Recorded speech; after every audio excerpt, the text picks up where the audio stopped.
at these big old ages, people are still struggling to see God in sexual expression. And so when I'm just out here, saying, Jesus and deep throat in the same sentence, people are just like, whoa, hold on. Hold on. It's rough for people. And they'll come to me and say, Brittany, I know that I need this. I know. But when you say these things, they're kind of like, and these are people who are like, who really support me, who really love me, who share all my stuff, but they're like, you say things that I could never say. And so I don't, and honestly, well, one thing is I don't embarrass easily.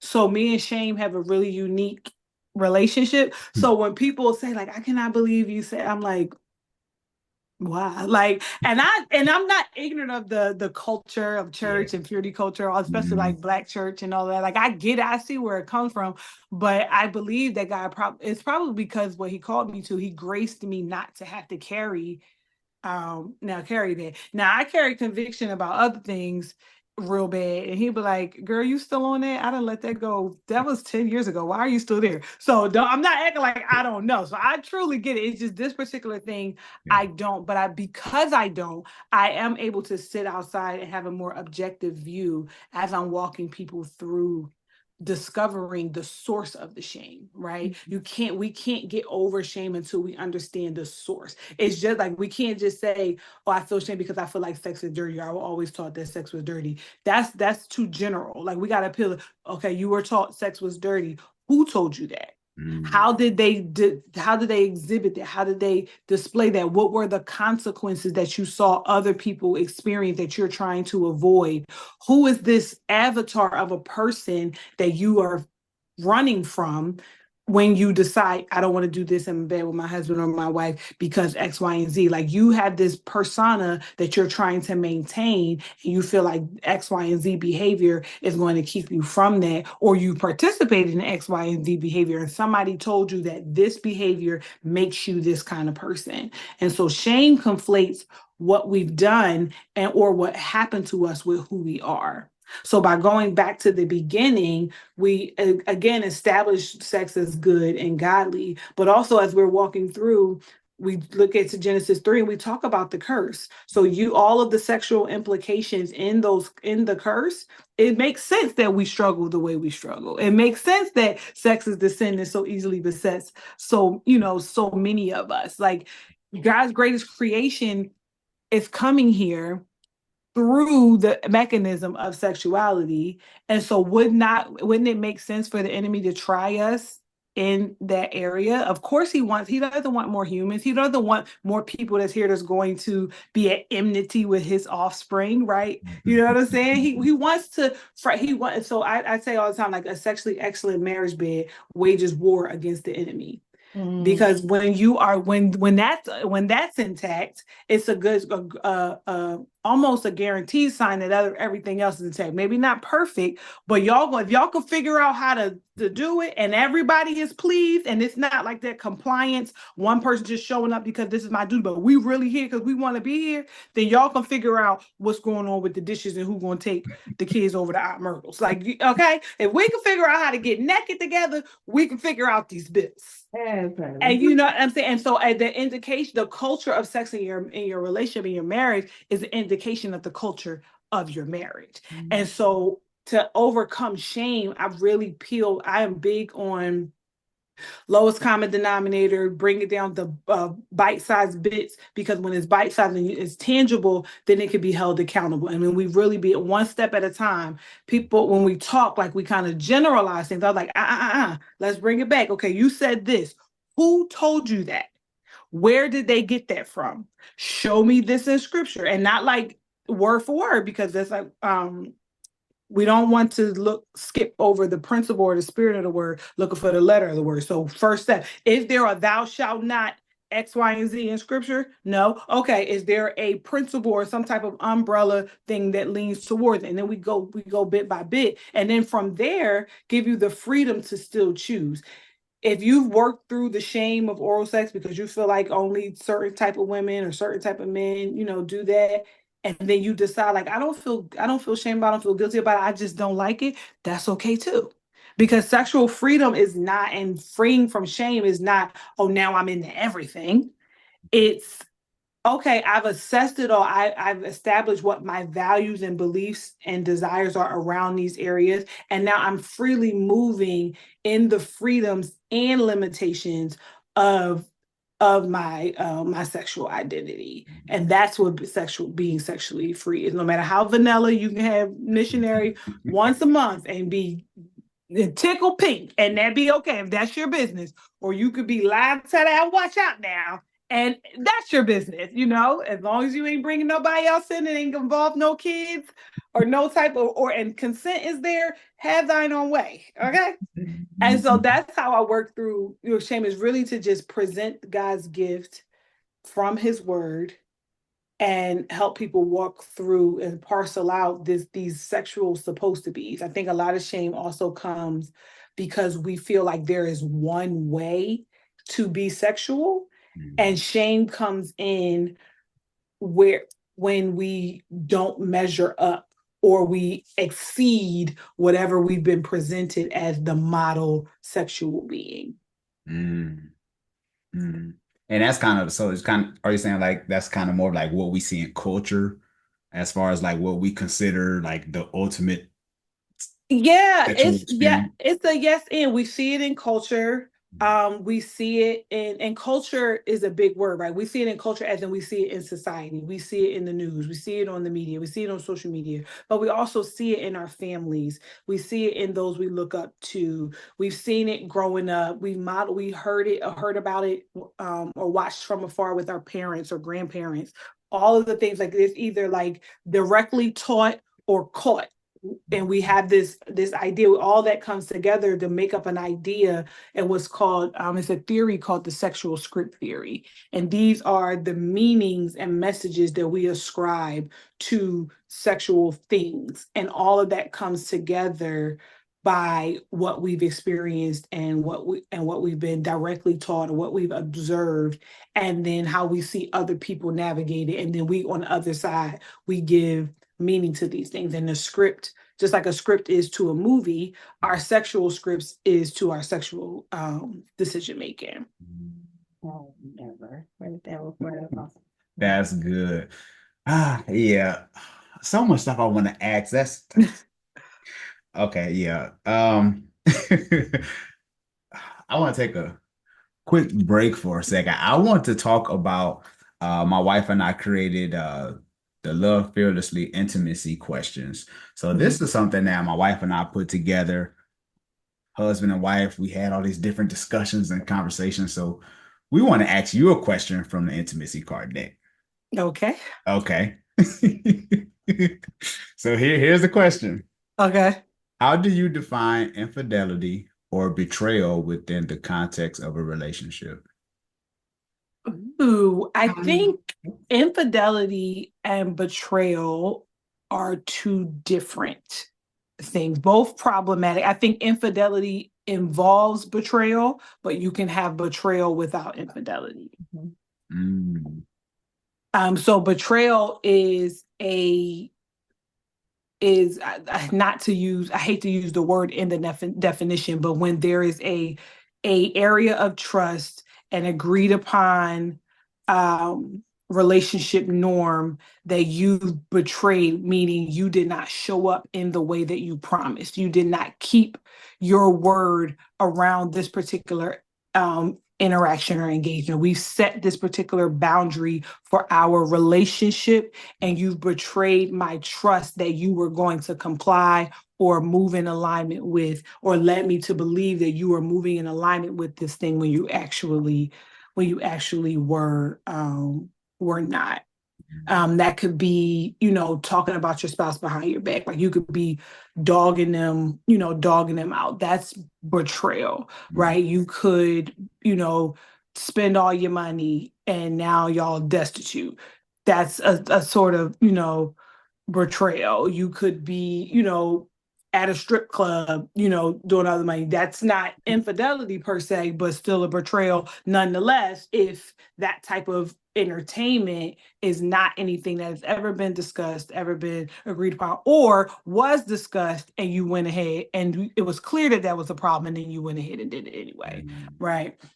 But as far as infidelity, for me, infidelity encompasses anything physically, verbally, or emotionally that if your partner was in the room, Mhm. they would have a problem. Not just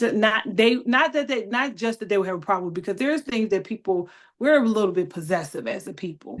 And we think that people belong to us because Mhm. we're married to them. And so it's tough to say that they would have a problem with it. But it's like, if it's almost a safe bet, if you are doing something with another person, verbally, emotionally, or physically, that you would not do in front of your spouse, then you are either parked directly in or on your way to infidelity land. Yeah.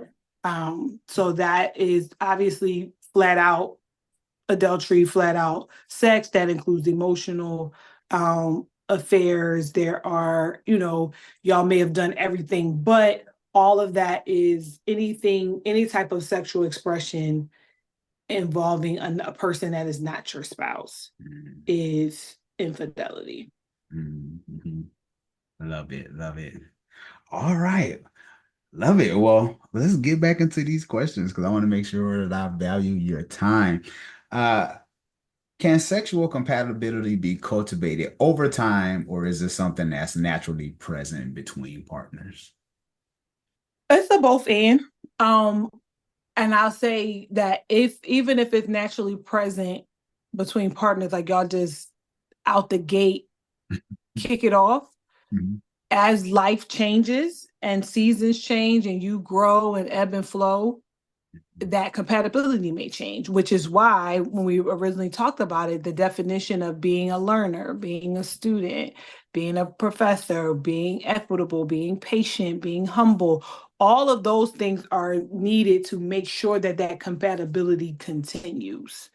But I do think that it absolutely can grow over time, especially, for those of us who are God's favorite and they did it the right way. You don't know what's going on. You don't know your penis from your nipple right now. I mean, where it's supposed to go, what it's supposed to do. So it may not, like the honeymoon, there's a lot of pressure placed on like honeymoons and wedding nights and stuff like that. So you first time out the gate, it may not be spectacular. And if it's not spectacular, again, more than likely, you feel like it's not spectacular because you're comparing it to something that you heard.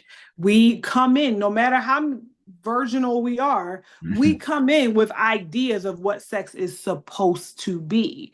But unfortunately, that's fortunately and unfortunately, we live in a world where people begin to have sex before they even really know what sex is. Like, we talk about sex. In some instances, we educate about sex, but we're not taught how to have sex. And it's that skill building that happens over time, and that adds to the compatibility. And I think that even the pleasure, like the availability of pleasure, the consistency and dependability of pleasure is a more, for me, crucial aspect than compatible. Right? Because, like, sexually compatible, like, do y'all match? Like, that could be is like you want it when I want it, but that still don't mean it's good. You're willing when I want it. That doesn't mean, it's good. Like, how dependable and available is pleasure in this connection, one way or another. That's compatibility for me. That's good. Yeah, I never looked at it like that.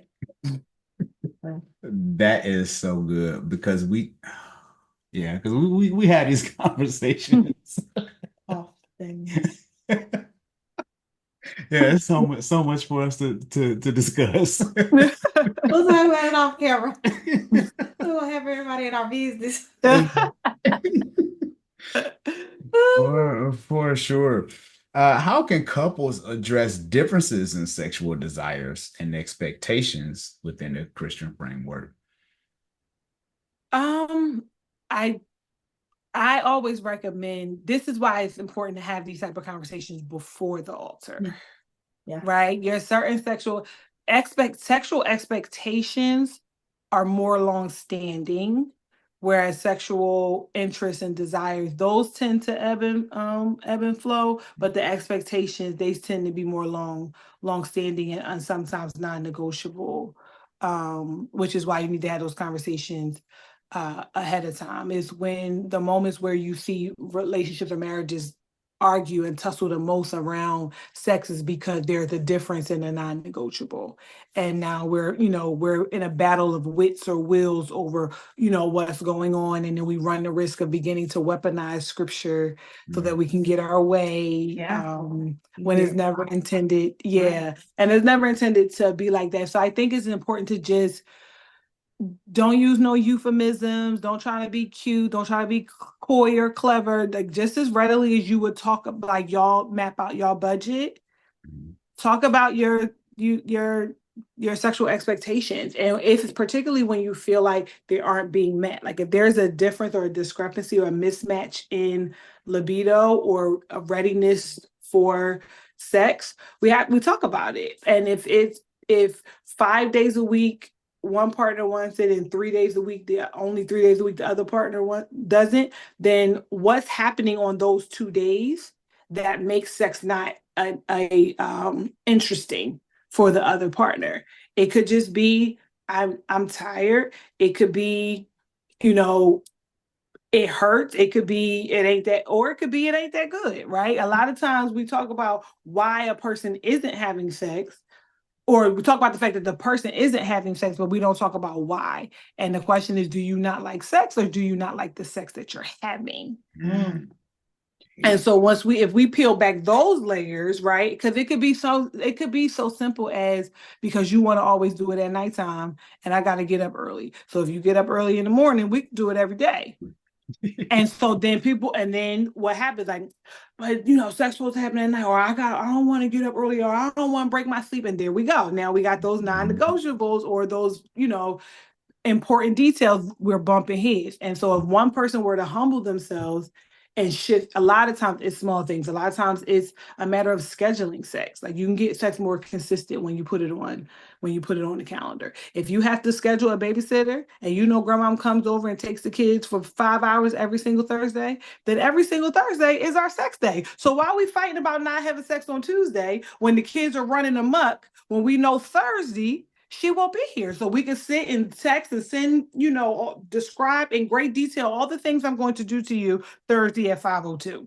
So don't even, as a matter of fact, at 4:58, go and get in the shower. So as soon as they walk out the door and pull out the driveway, I'm on you. I'm right there. Hey. You know what I'm saying? We fight things that we don't necessarily need to fight. And I see that a lot of times as like a primary reason for that mismatch desire. But then sometimes there's a more, serious things like the sex is not good, or it's, the husband isn't delaying penetration enough, meaning there's not enough foreplay. So their sex is painful. So I'm avoiding it because it's not good. I have never met a woman who will run from an orgasm unless, she's single and don't want to make God mad.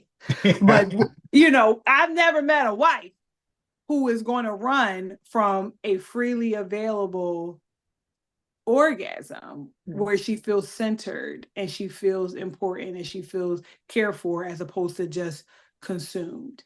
And husbands, while they may take or participate in the compliant sex, they don't want that. Nobody wants compliant sex. When you be like, all right, sure, here I come. They may go along with it, they'll take but it. But men want to be wanted too. Men want to look, as much as they walk around scratching and clawing their life back, like, you gonna give me something later. Men want to be asked, are you gonna give me something later? They may not say it. They may be too cool for school. They may be a little more, laid back, but they want to hear that. They want to feel that. And I think that, pride and silence wreaks havoc on those type of things. So to answer your question, we need to lay all of that down and just lay our cards up on the table about what's going on, what your desires are, what's missing, how you're feeling, and also what the issue is, and allow each partner to feel how they feel. So if you have someone who is higher desire, more spontaneous desire, they are going to have sex on their mind more often. It doesn't have to be anything particular special going on. It's Tuesday and you blinked too long. Now I want some. It does, and there's nothing wrong with that. But it's easier for us to tell the other person they're doing too much or not enough than it is for us to look at maybe we need to pick it up or slow it down. So yeah. I love it. Love it. This is so how do you tell someone like this, especially if you're married, how do you tell someone like the sex isn't good? Like how do you break the ice on that? Well, there is a good way and then there's my way.